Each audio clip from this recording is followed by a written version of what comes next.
দশকগুলোতে বাংলাদেশের গণতান্ত্রিক আন্দোলনে যে ভূমিকা রেখেছেন এটা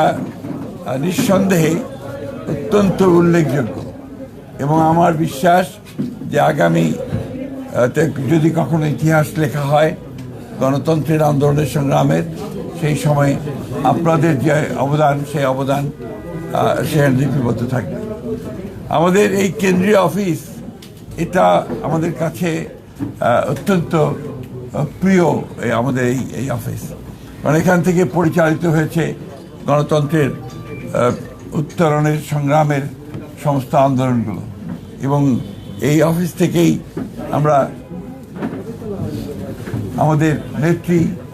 দেশনেত্রী বেগম খালেদা জিয়া যিনি আমাদেরকে ছেড়ে চলে গেছেন তার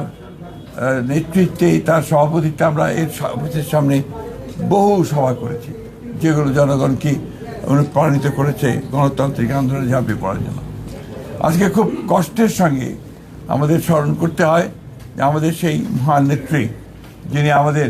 বাংলাদেশের সামগ্রিক গণতান্ত্রিক আন্দোলনে সবচেয়ে বড় ভূমিকা রেখেছেন, নেতৃত্ব দিয়েছেন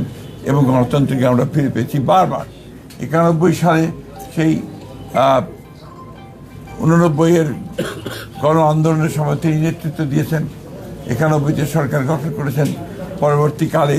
96-তে এবং তারও পরে প্রত্যেকটি আন্দোলনে তিনি নেতৃত্ব দিয়ে গণতন্ত্রকে প্রতিষ্ঠা করার জন্য তিনি কাজ করেছেন এবং তাকে সেই জন্যই আমরা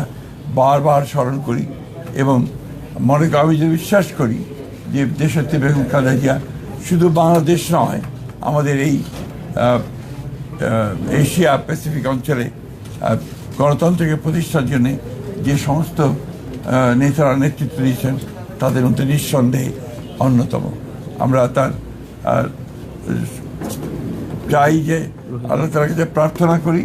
যে তাকে যেন বেহেশত নসিব করা হয়, তার রুহের মাগফিরাত কামনা করি। আমরা এখন নতুন এক বাংলাদেশের জন্য কাজ করছি, স্বপ্ন দেখছি। আমাদের নেতা, আমাদের তরুণ নেতা, আমাদের দলের চেয়ারম্যান এবং বর্তমান প্রধানমন্ত্রী তারেক রহমান সাহেবের নেতৃত্বে এবং অতি অল্প সময়ের মধ্যেই তিনি যে দেশের মানুষের মধ্যে যে একটা অবস্থান করে নিয়েছেন যে তিনি কাজ শুরু করেছেন এবং কাজ করবেন এবং তার বিভিন্ন কর্মপদ্ধতিতে সেটাই প্রমাণিত হচ্ছে। আমরা